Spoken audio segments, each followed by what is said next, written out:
Greetings and salutations, everyone. Crimson Nero here, and welcome back to Let's Play Pokémon FireRed. In the last episode, we concluded our adventures on Seven Island and returned the Sapphire to Celio, allowing us to trade between all of the Generation 3 Pokemon games.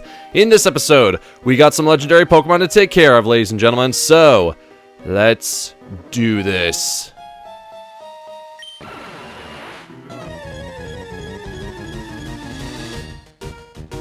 Ladies and gentlemen, our first legendary Pokemon, the legendary bird Pokemon of fire, Moltres.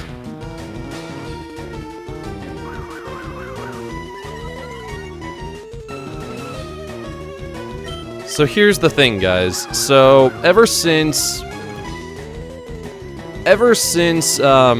Generation 5 started, ever since I played Pokemon White, I don't know why, but I made the switch where every single Pokemon that I caught from that point onward would always be caught in a traditional Pokeball. No Great Balls, no Ultra Balls, no Master Balls unless it's absolutely necessary.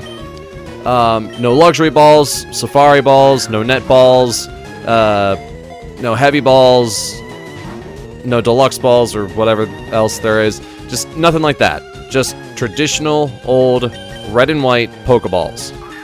Yes, it's tedious. Yes, it takes a lot of time.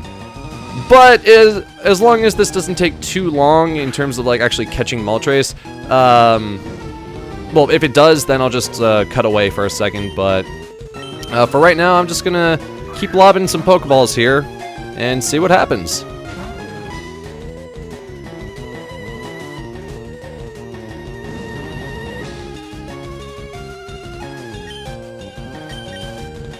So a happy 2016 to everyone.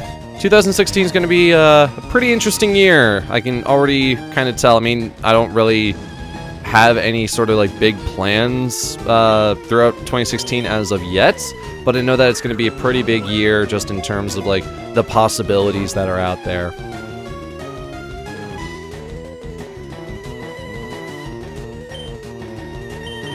I was actually having a conversation with some family during the holidays about how interesting it is whenever we switch over to a new year, and how like whenever we write checks or like whenever I like write a paper for school or something with like by hand, we always talk about how like it's so interesting to see us mess up and writing the year, because we're so used to writing the previous year. So like for example, for us it's going to be like, oh wow, it's 2015, wait a minute, it's 2016. But the thing is that certain numbers can be easily altered to be other numbers. For example, you can easily make a 5 into a 6, or a 9 into an 8, or 7 into an 8, or like a 2 into a 3, stuff like that. But then there are certain numbers where it's like, oh geez, how do I make an 8 into anything else that isn't an 8 without having to use whiteout or scratching it off? You don't. It's just a funny little conversation that my family and I had during the holidays, but it's just, yeah, 2016. It's finally here. 2015 is over, and yeah, hopefully some cool stuff will happen this year. I'm looking forward to it, and hopefully you guys are too.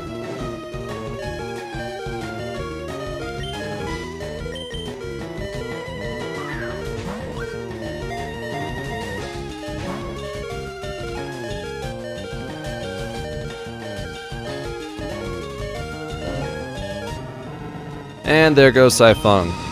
He did a lot of good damage and managed to get Moltres down to red health, but I'm gonna try something here. Ooh, this is good actually. I'm gonna try to see if I can't get Testament to just chip away just a little bit of that extra health, which this is working. This is good. As long as I don't make it faint, we should be good. Maybe bring it down to like 1 HP. Ooh, this is good. This is very good. Now let's just keep on throwing some Pokeballs at it.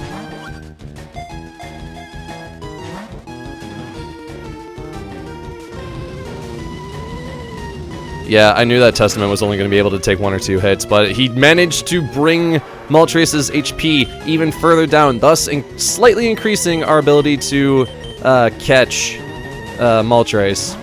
But yeah, I've tried a lot of Pokeballs so far, but I'm just gonna cut ahead and see what happens, because yeah, this is probably gonna take a while. So yeah, let's just try this one last Pokeball, and then I'll cut away in case it takes too long. Alright, see you guys in a little bit.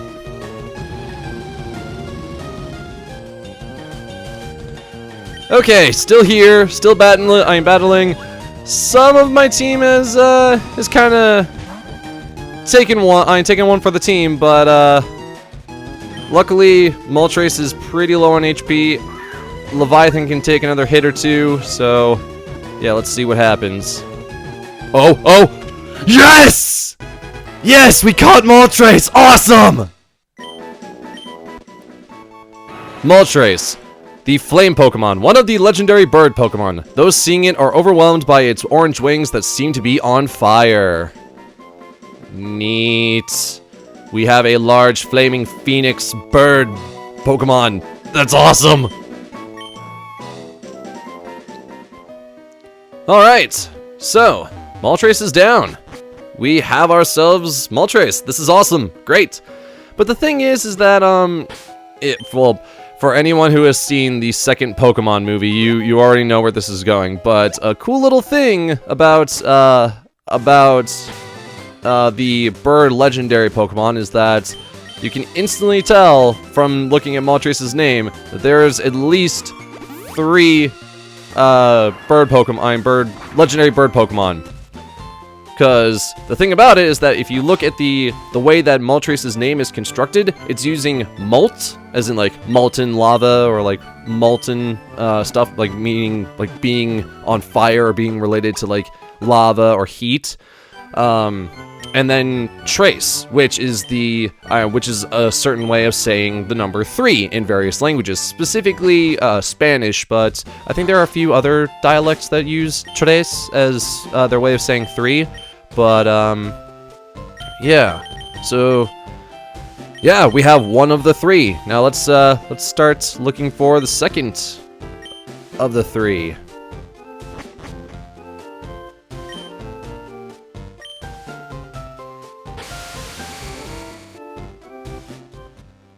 Actually, now that we've caught Moltres, we are 100% officially done with the Sevi Islands.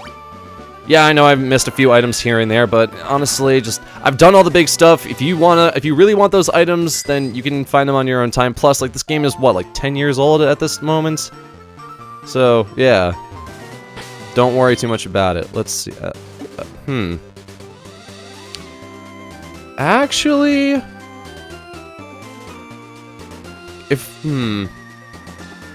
well, I was contemplating whether I should catch all the legendary bird Pokemon in either Pokeballs or Ultra Balls.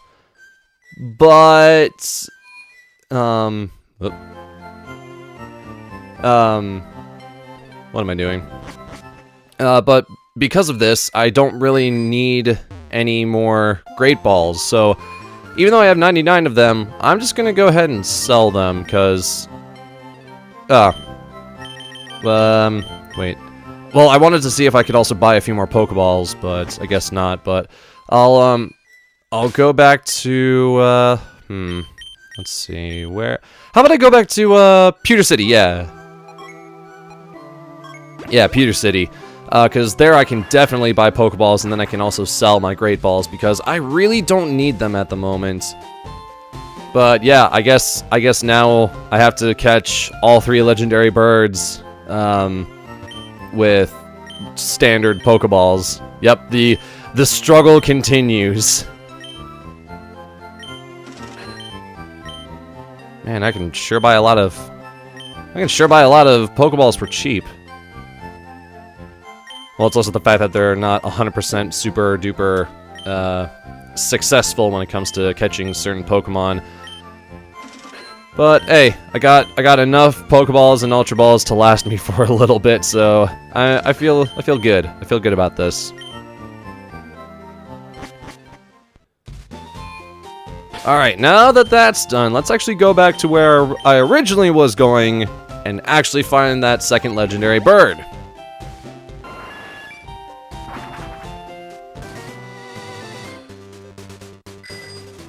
Man, it's so hard to believe that we're actually so close to the end of the game here.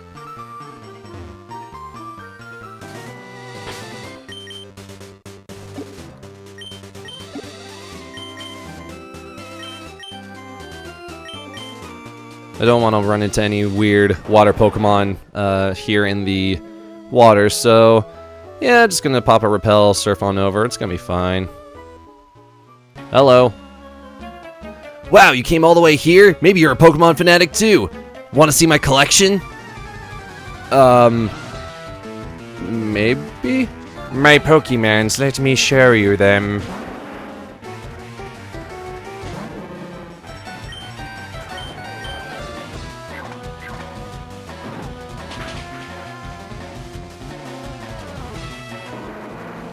The thing is that you can actually get the legendary bird coming up here, like as soon as you get Surf, because I mean, look at this one trainer that's actually out here. He has like level 30 Pokemon basically. So, like as soon as you get Surf, you can basically just come here. And actually, that's actually a big thing in some speed runs is that you grab the next legendary bird, and then you just wreck everything with him, or with it.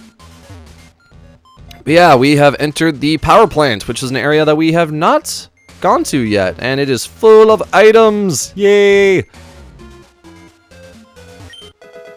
Protect. I am never gonna use that. And an elixir. Might use that, it depends. I typically don't really use PowerPoint restoration items like elixirs and stuff like that.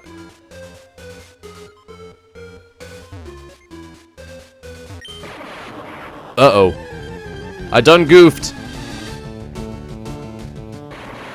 An electrode. Okay, so I know that there are going to be others, other Pokeballs that are actually going to be electrodes instead of actual items. And the thing is that they actually brought back that that idea back in into Generation 5 with Amoonguss and Foongus, the little mushroom Pokemon, because they are little mushroom Pokemon that look like Pokeballs from a certain angle. So from the overworld map, when you're just like moving around as your little sprite, you think it's an item, but it's really just an Amoonguss or something. But yeah, Electrodes and Voltorbs did that first, but I find it really cool that they brought it back in later generations. Even though that this is only Generation 3, but it's a remake of Gen 1. Speaking of Gen 1, how about that the re-release of the of Red, Blue, and Yellow versions on the 3DS's eShop?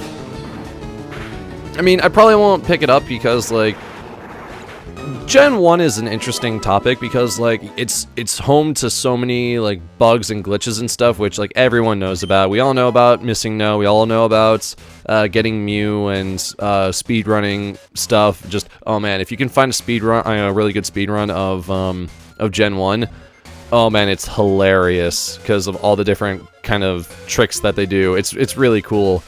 But yeah, I don't think I'm really gonna get the re-releases. But yeah, so right here we have the second of the legendary bird Pokemon. But I think I'm gonna just like take a moment to save the game first before we go against this guy, because I don't want to lose my progress of capturing Moltres. So yeah, I'll see you guys in a second here, and we'll actually start the battle for real.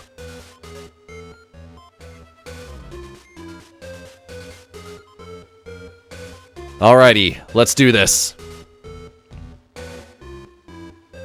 Whew.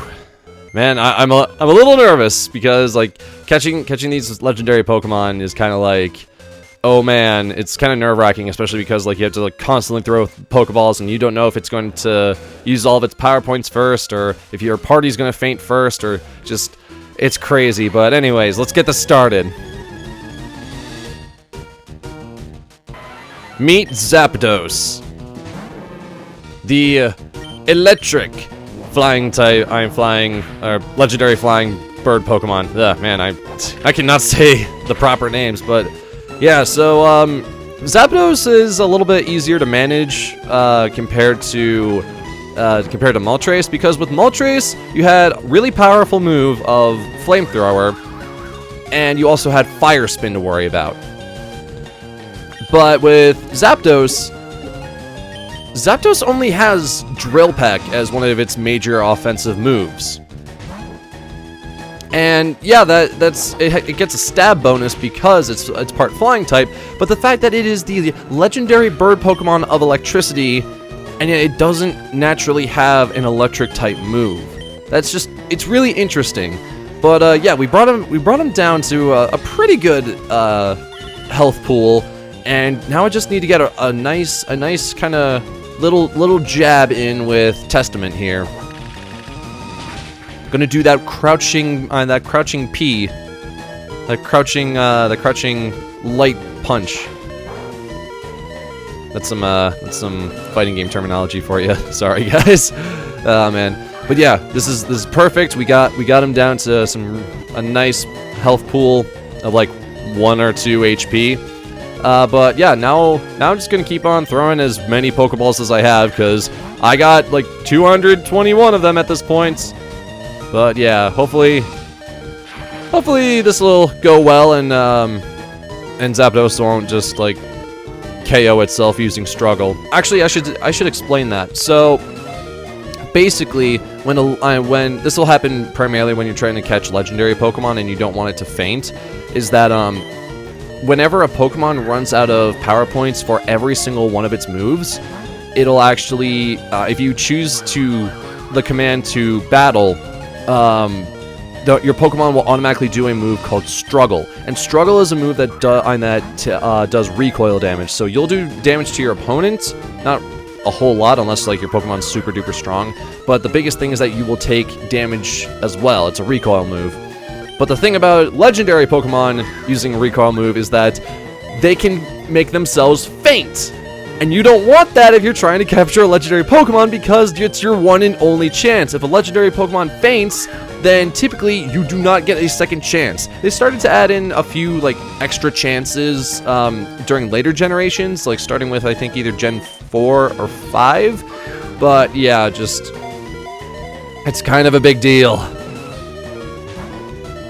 We got 2 shakes there, so that's not half bad. We're about halfway there, but still, I would really enjoy getting 3 or maybe 4 shakes, because, I mean, heck, 4 shakes we would actually capture it, but we're doing well so far, we're doing well. I mean, we still got 4 more Pokemon and tons of Pokeballs to go through, and Zapdos has plenty of PP, so he won't be using Struggle anytime soon, so let's see. Ooh! Whoa! Wow, that was fast! Wow! Alright, Zapdos, the electric Pokemon, one of the legendary bird Pokemon. While it is flying, it makes crackling and snapping noises. Like thunder and lightning. Ho ho! Man, that was really fast! That is like the most cooperative a legendary Pokemon has been with me in a very long time. Especially while using Pokeballs of all things. Because, like, in later generations, you can use, like, a Quick Ball, and that has a really good chance of allowing you to capture a Pokemon within the first turn. But, wow, just, man, Moltres was being very generous today. Or not Moltres, Zapdos, jeez. Oh, man. Zapdos just sitting there in the power plant, just like, man, I really hope that some trainer allows me to kind of just get out of here. I mean, even if I do have to live in a Pokeball for the rest of my life, I mean, it's a lot better than just sitting around here. And I just walked in, I'm like, hey, would you like to be my friend? And he's like, yeah, sure. So yeah, Zapdos. Obviously the name meaning zap, as in like what happens, like, you get zapped whenever something electrical hits you, as well as dos, which is the Spanish way of saying 2. So we have Zap 2, Molt 3, and let's see what the first one is. I mean, why am I even putting up this charade? You guys have all played Pokemon at least at some point in your life. Whether you're like 30 years old or 3 years old, you've probably played Pokemon at some point.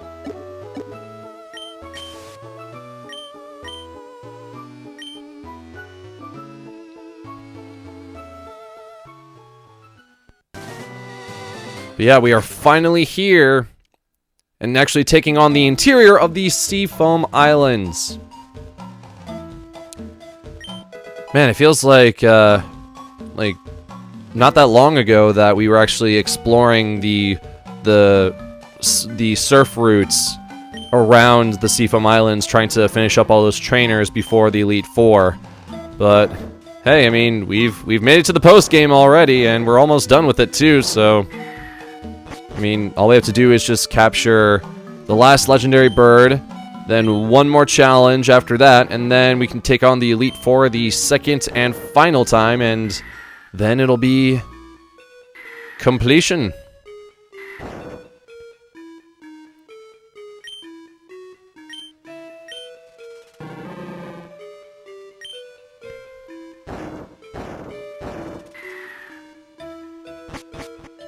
Yeah, the Seafoam Islands can actually be a little bit confusing with its layout. But the biggest thing that you want to do is that you want to make sure that you push the boulders around with strength and push them into the holes so that they can fall down and eventually block off the areas that have a fast-moving current.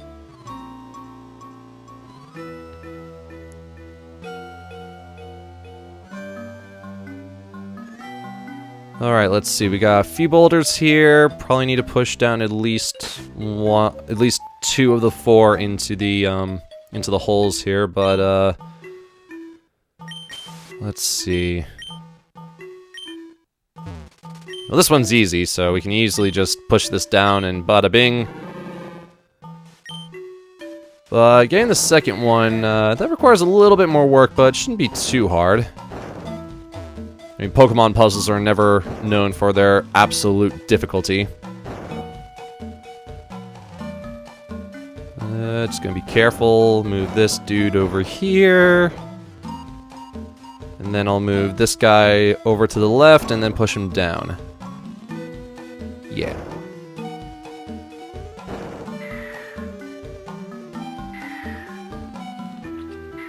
Cool!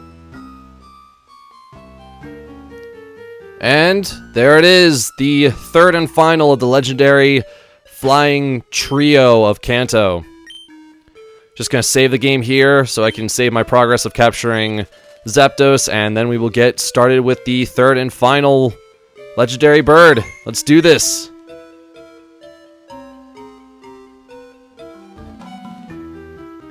Alright, I'm psyched up, I'm prepared, let's do it.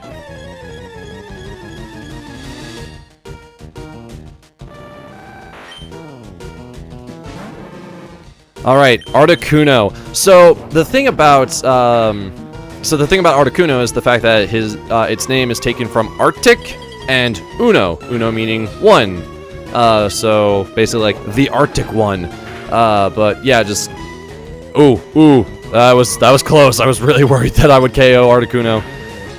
But yeah, Articuno is definitely my favorite of the Kanto legendary bird trio.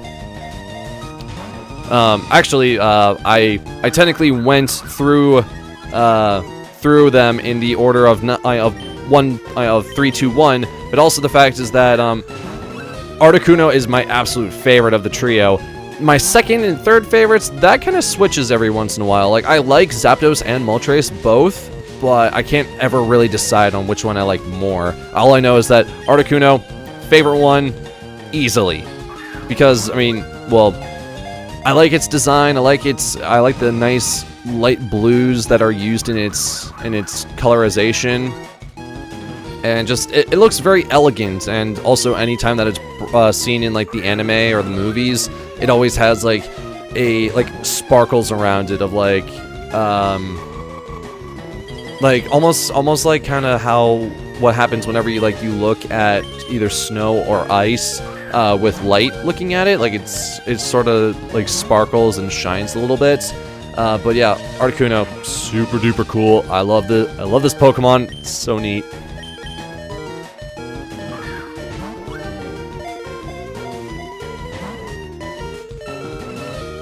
I'm probably gonna need to hit him with a nice little Fury Cutter with Testament at some point, just to knock down its HP a little bit further. But at the same time, I'm not 100% sure, because yeah, its HP is really low, and at one little poke might be enough to actually KO it as well. So I don't know, but you know what? I'm just gonna put Leviathan out there so he can resist a lot of ice beams, because that's actually what I need, is resistance.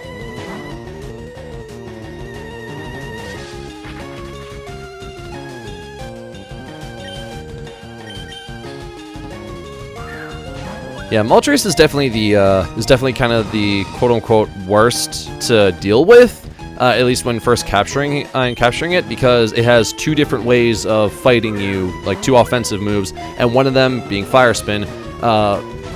Once you get stuck in it, you take continuous damage, as well as that Burn also does continuous damage, whereas being paralyzed by Zapdos, it means that you may or may not be able to hit him, which after a while you're just throwing Pokeballs anyway, so it doesn't really matter, and you're just kind of using your team as just kind of attack sponges, which is a really terrible way of describing it, I'm sorry. And then Articuno, you get frozen possibly, but it's not that bad. Just keep on throwing Pokeballs, and there you go. I can never remember exactly what Mist does as a move. Like, I think does it raise defenses, or like lessen the amount of times that and like the chance of getting hit by like status ailments or something? I can never remember, but it's something like that, I think, maybe. Oh, sweet! Thank you, Articuno. You were very kind. Articuno, the freeze Pokemon, one of the legendary bird Pokemon. With its long tail trailing behind, its flying form is magnificent.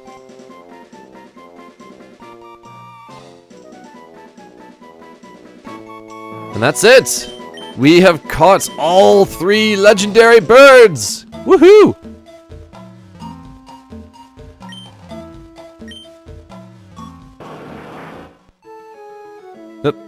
Just checking to see if there was anything over there, but nope. I was wrong. Now I just need to find my way out of here.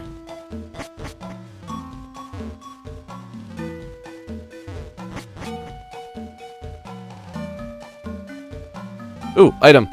Mine. I want it. A big pearl. I can sell that for money. And a water stone.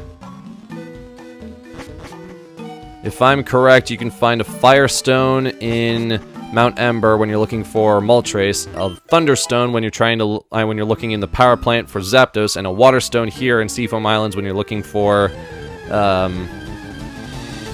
Articuno, and not a Psyduck. Get out of here, Psyduck. Like, seriously, the step after the step after my Repel War is off. Anyways, you can find those 3 elemental evolution stones in those respective areas, which is kind of nice, especially if you have an Eevee or something, because, well, Eevee, if you use one of those stones, you can easily get a new evolution that is specific to that element. But, yeah, just Eevee's cool, but Vaporeon, oh man, I love Vaporeon so much. But yeah, our last big challenge before we go off and take on the Elite Four one last time is here in Cerulean City. But first, I need to get all healed up and prepared, because, man, fighting these legendaries, it takes some efforts, especially from the good old team. I mean, I'm just practicing my pitching. And so, legendary Pokemon trainer Red retired from Pokemon battling and became the world's greatest baseball player. And along the way, he met the super high school level baseball star Leon Kawada. Oh man. Anyways, so yeah, the final challenge before the Elite Four again is right in here in the Cerulean Cave. But we'll handle that in the next episode of Let's Play Pokemon FireRed. I'm Crimson Nero. Thank you very much for watching this episode, and until next time, everyone, fare thee well.